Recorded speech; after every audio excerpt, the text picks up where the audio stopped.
Hello, schönen guten Tag। इस video का title आपने जैसे कि देख लिया होगा, Ich möchte Deutsch sprechen। तो इसमें मिलेंगी आपको कुछ टिप्स कि किस तरह से आप जर्मन लैंग्वेज में बातें कर सकते हैं और अपनी फ्लुएंसी इंप्रूव कर सकते हैं। So let's begin. जी, इससे पहले कि हम स्प्रेशन पर चले, हमें कुछ टाइप्स ऑफ जर्मन लर्नर्स देखना होंगे। वो इसलिए क्योंकि इन टाइप्स पर ही डिपेंड करेगा कि आपकी स्पीकिंग फ्लुएंसी कितनी होगी। सबसे पहली टाइप है कि आप घर पर रहकर जर्मन लर्निंग कर रहे हैं, जैसे कि आप मेरी वीडियोस देखकर कर रहे हैं, या हो सकता है कि आपने कुछ बुक्स भी परचेज की हों। तो इस टाइप ऑफ जर्मन लर्नर्स का एडवांटेज ये है कि ये कॉस्ट इफेक्टिव है, लेकिन एक ड्रॉबैक भी है क्योंकि आपके पास कोई स्पीकिंग पार्टनर नहीं होता, तो आपको खुद से ही सेंटेंसेस बोल बोल कर प्रैक्टिस करनी होती है। सेकंड टाइप है कि आपने कोई इंस्टीट्यूट ज्वाइन किया हुआ है लर्निंग के लिए। तो इसमें आपको एडवांटेज तो होगा कि आपके क्लासमेट्स भी होंगे, लेकिन मैं सजेस्ट करूंगी कि अगर आप A1 लेवल पे हैं तो आप ढूंढें A2 के स्टूडेंट्स को और उनके साथ अपनी स्पीकिंग की प्रैक्टिस किया करें, क्योंकि वो ज़्यादा बेटर पोजीशन में होते हैं आपकी कंपैरिजन में। तो इससे ये होगा कि आप बातों बातों में उनसे लर्निंग और स्पीकिंग इम्प्रूव कर सकते हैं। और तीसरी टाइप है उन लर्नर्स की जो कि जर्मन स्पीकिंग कंट्रीज में रहकर जर्मन लर्निंग करते हैं। और इंटरेस्टिंग बात यह है कि इन तीनों ही टाइप्स में ग्राफ्स वेरी करेंगे। कभी कभी आपकी मोटिवेशन बहुत हाई होगी कि मैं तो आज जर्मन सीख कर ही उठूंगी या उठूंगा, और कभी कभी बहुत लो होती है कि क्या है ये, कितनी मुश्किल लैंग्वेज है, याद ही नहीं हो रही, इसके रूल्स कितने डिफिकल्ट हैं। लेकिन मुझे लगता है कि अगर आप स्पीकिंग कंट्री जिनमें जर्मन बोली जाती है उसमें रहकर जर्मन अगर सीखेंगे तो आपका ग्राफ ऊपर ही जाना चाहिए। क्यों? क्योंकि अगर आप में मोटिवेशन है, पैशन है, आप हार्ड वर्किंग हैं, लैंग्वेज को लेकर आप बहुत कमिटेड हैं, तो आप definitely by the end of the day German में प्रोफिशिएंट हो जाएंगे और स्पीकिंग भी आपकी बिल्कुल जबरदस्त हो जाएगी। तो आज से ऑनवर्ड आपने करना क्या है, आपने अपने आप से ये कमिट करना है, वादा करना है कि हर रोज आप 10 मिनट के लिए जर्मन में बात करेंगे। चाहे आपको स्पीकिंग पार्टनर नहीं भी मिलता तो खुद से बात करें, खुद से प्रैक्टिस करें और सेंटेंसेस बना बनाकर बोल बोल कर देखें। शीशे के सामने खड़े होकर खुद से बातें करें। तो ये जो 10 मिनट हैं ये अनइंटरप्टेड होने चाहिए। इन 10 मिनट्स में आपकी अपनी नेटिव लैंग्वेज नहीं आनी चाहिए, जस्ट आपने बोलनी है तो सिर्फ जर्मन लैंग्वेज। खुद से स्पीकिंग प्रैक्टिस स्टार्ट करने के लिए एक अच्छा तरीका यह है कि आप माइन थागेस अबलाउफ लिखें और उसको बोलकर प्रैक्टिस करें। माइन थागेस अबलाउफ कहते हैं माई डेली रूटीन को। और थोड़ी ही देर में हम इसका एक मॉक सैंपल देखेंगे और आप उसको अपनी रूटीन के हिसाब से मॉडिफाई कर सकते हैं। इस तरह से आप अपना थागेस अबलाउफ लिखकर उसको बोलकर प्रैक्टिस कर सकते हैं। Ich stehe um 7 Uhr auf. I get up at 7 o'clock. Zuerst gehe ich auf die Toilette. सबसे पहले मैं टॉयलेट जाती या जाता हूँ। Ich putze mir die Zähne. दांत साफ करती या करता हूँ। Zum Frühstück esse ich ein Brötchen und trinke ein Glas Milch. Breakfast के लिए मैं खाती या खाता हूँ बन और पीता हूँ एक ग्लास दूध। Um 9 Uhr gehe ich zur Uni. और 9 बजे मैं जाता हूँ। 9 और नहीं है, at 9 o'clock I go to the university. अगर आप स्कूल जाते हैं तो टाइम चेंज करके 8 Uhr या halb 8 करके आप कह सकते हैं gehe ich zur Schule. और अगर काम पे जाते हैं तो zur Arbeit. और इस तरह आप इस सारे को अपनी रूटीन के अकॉर्डिंगली मॉडिफाई कर सकते हैं, टाइमिंग चेंज कर सकते हैं, अपना ब्रेकफास्ट का बता सकते हैं। Zum Beispiel zum Frühstück esse ich Brot mit Marmelade und Honig und so weiter. यहाँ मैंने थागेस अबलाउफ का कंप्लीट वर्जन नहीं लिखा है और इन डॉट से यही इंडिकेट हो रहा है कि उसके बाद आप कुछ सेंटेंसेस बना सकते हैं कि आप क्या क्या करते हैं। फिर शाम का बताने के लिए आप इस तरह से बना सकते हैं sentences. Ich bereite Das Abendessen vor. मैं डिनर तैयार करती या करता हूँ. Ich lerne Deutsch am Abend. I learn German in the evening. Dann bin ich sehr müde und gehe ins Bett gegen 22 Uhr. फिर मैं बहुत थक जाती या जाता हूँ और चला जाता हूँ बेड पर या चली जाती हूँ बेड पर अराउंड 22 Uhr. तो इसको आप अपनी रूटीन के अकॉर्डिंगली मॉडिफाई करके बोल बोल कर प्रैक्टिस करें और इतना प्रैक्टिस करें कि इजीली आप अपनी टारगेट्स अबलाउफ बता सकें. और जस्ट इन केस अगर आपको कंप्लीट वर्जन देखना है टारगेट्स अबलाउफ का विद कंप्लीट मीनिंग्स, तो मैंने एक वीडियो इस पर ऑलरेडी बनाई हुई है जिसका लिंक मैं आपको वीडियो के एंड में दे दूंगी. पता नहीं आपने नोट किया है कि नहीं कि जब से मैं आपको टारगेट्स अबलाउफ का कह रही हूँ कि आप लिखें और इसकी प्रैक्टिस करें, तो इससे आपके लैंग्वेज के 3 एरियाज पर फोकस हो रहा है, राइटिंग, ग्रामर और स्पीकिंग पर.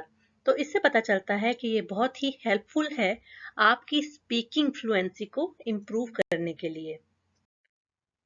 और अगर आप जर्मनी में हैं और आपके कुछ फ्रेंड्स भी बन गए हैं जर्मन्स, तो मैं सजेस्ट करूंगी कि आप अपने टारगेट्स अबलाउफ डेली रूटीन का जर्मन्स को बोलकर बताइए. और अगर आपने पास्ट में बात करनी है तो मैं एक और सजेशन दूंगी कि आप मेरी वीडियो 10 परफेक्ट देख लें. उससे आपको पता चल जाएगा कि प्रेजेंट टेंस के सेंटेंसेस को परफेक्ट में कैसे चेंज करेंगे. उसका भी लिंक मैं आपको दे दूंगी. फिर आहिस्ता आहिस्ता आप इस काबिल हो जाएंगे कि जर्मन लैंग्वेज में थिंकिंग भी स्टार्ट कर देंगे. लेकिन केयरफुल रहिएगा, ये थिंकिंग उन सेंटेंसेस की होगी जो कि आपने ऑलरेडी बुक्स में पढ़े होंगे या जर्मन्स को बोलते हुए सुना होगा. आप सिंपल एवरीडे सेंटेंसेस जो कि नॉर्मली यूज किए जाते हैं उनको अपने जहन में सोच सकते हैं कि अच्छा ये सेंटेंस इस तरह है, ये उसकी सीक्वेंस है, अच्छा ये जो वर्ड्स हैं इस तरह से इनको प्रोनाउंस किया जाता है. तो इस तरह आप अनकॉन्शियसली लैंग्वेज के साथ इन टच रहेंगे. जब आप लैंग्वेज लर्निंग स्पेसिफिकली किसी इंस्टीट्यूट में या खुद से करते हैं तो आपको over the time different types of sentences बनाने सिखाए जाते हैं. सिंपल तो बिल्कुल बिगिनिंग स्टेज में आते हैं, जैसे आइंस के मिडिल में या एंड में आपको बताया जाता है कि फॉर इंस्टेंस परफेक्ट कैसे बनाना है या कॉम्प्लेक्स सेंटेंसेस कैसे बनाने हैं, इम्पेरेटिव कैसे बनाना है, जैसे कॉम माल हेया इस कंस्ट्रक्शन को किस तरह से हम यूज कर सकते हैं, या वी हाइसन जी वो है कॉमन जी, बिल्कुल बेसिक लेवल के हैं क्वेश्चंस. आपको पता है कि उसमें सीक्वेंस क्या होती है वर्ड्स की. इसी तरह जैसे कॉम्प्लेक्स सेंटेंसेस हैं जिसमें कॉमास हम लगाते हैं, वो जैसे मैंने आपको लास्ट वीडियो में बनाने बताए थे. तो इस तरह आप सिर्फ सिंपल सेंटेंसेस ही नहीं बल्कि डिफरेंट टाइप्स ऑफ सेंटेंसेस भी अपने माइंड में रिकैपिचुलेट कर सकते हैं, रिपीट कर सकते हैं, उनके बारे में सोच सकते हैं. तो इस तरह भी काफी ज्यादा हेल्प मिलेगी आपको. जब आप काफी प्रैक्टिस कर चुके होंगे इस तरह के सेंटेंसेस को अपने माइंड में रिपीट करने का, तो फिर आप एबल हो जाएंगे स्मॉल कन्वर्सेशंस खुद से स्टार्ट करने के लिए. तो उसके लिए ऑब्वियसली आपको एक स्पीकिंग पार्टनर चाहिए होगा. अगर आप जर्मनी में हैं तो फिर वो आपके फ्रेंड्स हो सकते हैं, आपके कोलीग्स हो सकते हैं. और अगर आप अपनी होम कंट्री में हैं तो जैसे मैंने वीडियो के स्टार्ट में सजेस्ट किया था, ये शॉर्ट कन्वर्सेशंस आप अपने उन स्टूडेंट्स के साथ, उन फ्रेंड्स के साथ करेंगे जो कि आपसे हायर लेवल पर हैं उस इंस्टीट्यूट में जहां पे आप जर्मन लर्निंग कर रहे हैं. अब मैं आपको कुछ ऐसे एक्सप्रेशंस बताऊंगी जो कि आप यूज कर सकते हैं स्पीकिंग में अपनी डिजायर दिखाने के लिए कि आप जर्मन लैंग्वेज और स्पीकिंग को लेकर कितने पैशनेट हैं. ओ मन, ich möchte Deutsch sprechen. Oh man, I want to speak German. ये देख रहे हैं आप कितना ज्यादा सिमिलर है इंग्लिश से. उसके बाद है Ich will fließend Deutsch sprechen. I want to speak fluent German.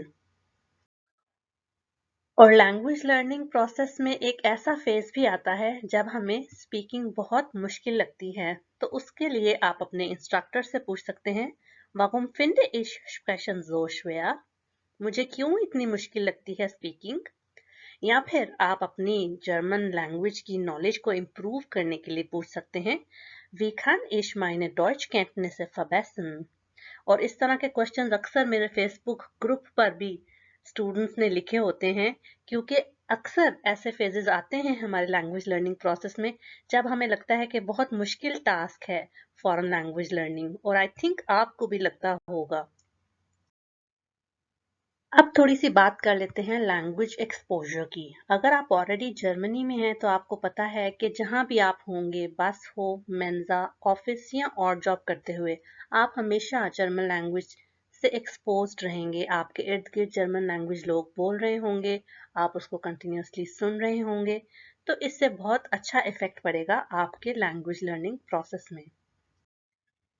इस लैंग्वेज एक्सपोजर का फायदा तब आपको सबसे ज्यादा होगा जब आप अपने कान खुले रखेंगे। कान खुले रखने का मतलब ये है कि जब आपके इर्द गिर्द बातें कर रहे होंगे लोग, तो आप समझने की कोशिश करें कि क्या बातें हो रही हैं, और जब ओवर द टाइम आपको उनकी बातें समझ आना शुरू हो जाएंगी, तो ऑटोमेटिकली आपको खुशी होगी कि finally my hard work is paying off, और इन जगहों पे जब आप कन्वर्सेशंस कर रहे होंगे अपने कोलीग्स के साथ, अपने फ्रेंड्स के साथ, तो आपने उनकी ध्यान से बात तो सुननी ही है, लेकिन अगर कोई बात समझ नहीं आई तो हमेशा क्वेश्चन पूछना है कि तुमने क्या कहा है। और ये सारे पूछने के जो मैंने स्टेटमेंट्स और एक्सप्रेशंस थे, ये अपनी पिछली एक वीडियो में डिस्कस किया था। अगर आप रेगुलरली मेरी वीडियोस फॉलो कर रहे हैं तो डेफिनेटली वो एक्सप्रेशंस आपको बहुत हेल्प करेंगे इंगेज करने में अपने आप को कन्वर्सेशन में। इनिशियली जब हम जर्मन्स के साथ कन्वर्सेशंस करते हैं तो अक्सर फॉरेन लैंग्वेज लर्नर्स कहते हैं कि जर्मन्स तो बहुत तेज बात करते हैं। तो ये वैसा ही है जैसे हमें कोई कहे, अरे तुम हिंदी और उर्दू में कितनी तेज तेज बात कर रहे हो।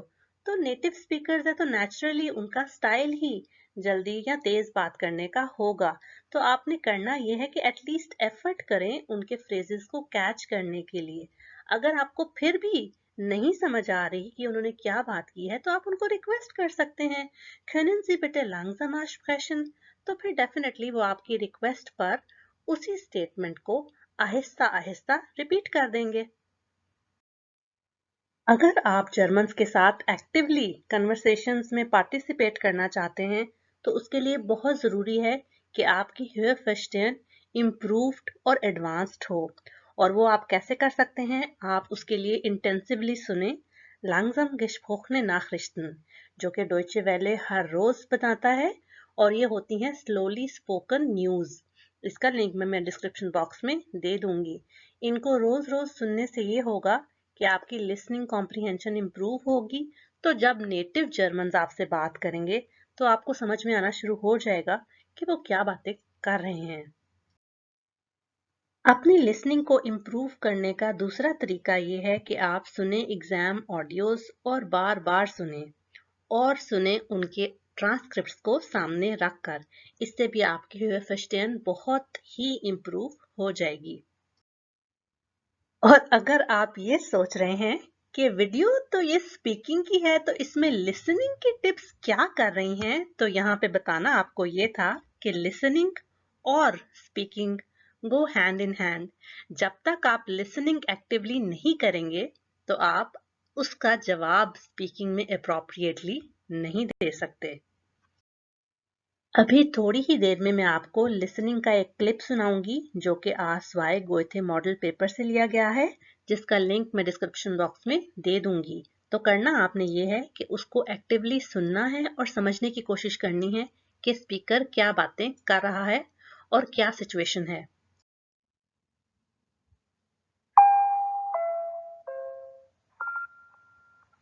Hallo Sabine, denk bitte an meinen dunklen Anzug. Du wolltest ihn doch aus der Reinigung abholen. Sonst weiß ich nicht, was ich bei Helenas Hochzeit morgen anziehen soll.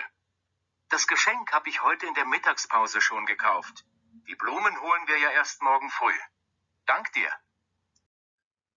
आप जर्मन के किसी भी लेवल पर हों, जब आप इस तरह लिसनिंग को बार बार सुनेंगे और उसके ट्रांसक्रिप्ट को सामने रखकर देखेंगे, तो इससे आपको दो फायदे होंगे।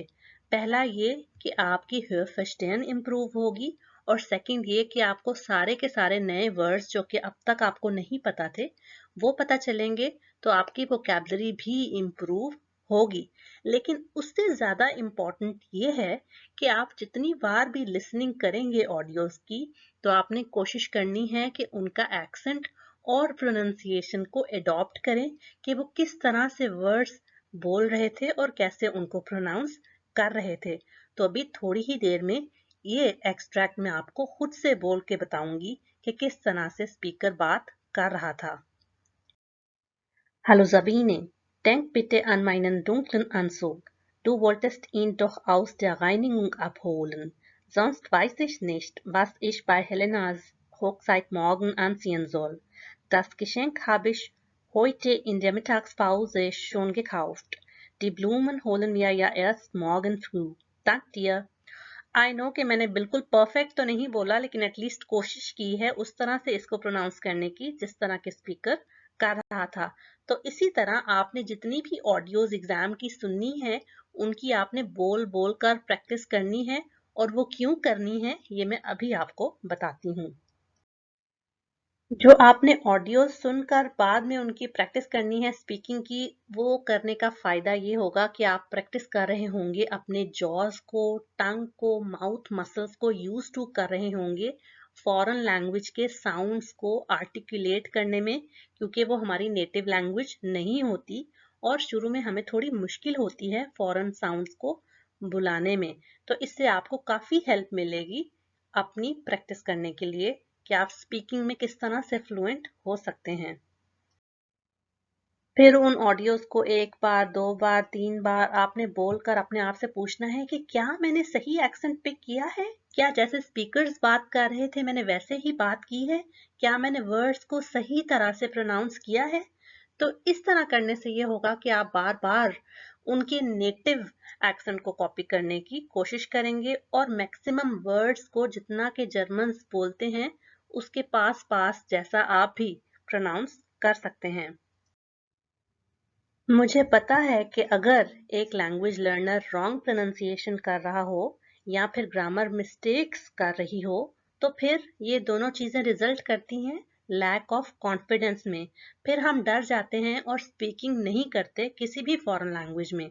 तो मैं नहीं चाहती कि आपके जर्मन लैंग्वेज प्रोसेस में ऐसी हर्डल्स हों, तो इसलिए आप शुरू से ही इन चीजों को ओवरकम करें और इंटेंसिव ट्रेनिंग करें अपनी हörverstehen को और अपनी Sprechen को improve करने के लिए। Das war alles für heute. Ich wünsche euch viel Spaß beim Deutschlernen. Wir sehen uns wieder. Tschüss!